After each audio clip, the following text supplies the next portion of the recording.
Liberal candidate for South Bowen, Andrew Katos. Andrew, action on climate change is important to a lot of people. What can you do? What can the Liberal Party do about that? Well, you are right, action on climate change is important to a lot of people.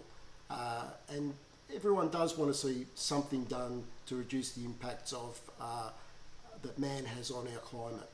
What the Victorian Liberal Party has proposed is very sensible things that will have practical impacts to reduce climate change. So, for example, we have a $1 billion hydrogen strategy for Victoria to explore and increase opportunities to use hydrogen as an alternate fuel, which is obviously going to reduce emissions, which is a good thing. Up to 1 million homes. At the moment, you have a situation where you can get a solar system put on your house, or you can apply for a battery.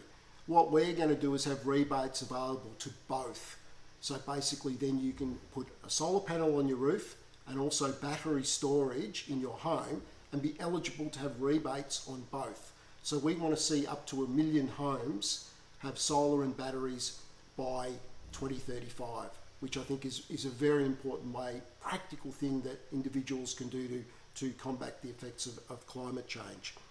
At present, there are also 1,800 megawatts of renewable energy that simply are not connected to the transmission network, which, when you think about it, is extraordinary that you would build wind farms and solar farms and not have them connected to the grid to transfer that power back to cities where the electricity is needed.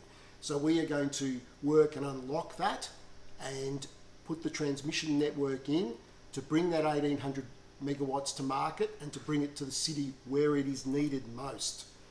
And the other thing around, while on transmission networks, it's a real hodgepodge in Victoria. So we are going to establish a task force that will look at ways of modernising and improving our transmission networks around Victoria to ensure power is distributed around the state efficiently and to where it's needed most. We are going to have $20 million set aside to plant trees in urbanised areas, which I think is a really important thing, to have that extra tree cover. You've got the carbon sequestration through the trees themselves, and also the beautification of our suburbs, that green leafiness which everyone always wants. And one of the things with regard to action on climate change is we need a transition fuel. Our technology simply is not there at the moment to purely run the state on renewables. So the Liberal Party sees that transition fuel as natural gas. So we are going to increase exploration for conventional gas supplies in Victoria, and we will quarantine those supplies that are found for Victorian use first. Now, natural gas is 1/3 the emissions of brown coal. So by changing our generation to natural gas over time, we automatically will meet our targets quite quickly, as we wish to see a 50% reduction in emissions by 2030. So to get there, natural gas is our alternative. We just simply don't have the technology to purely go renewable, and we need a sensible approach to ensure that the cost of electricity is kept at reasonable prices and we keep the lights on.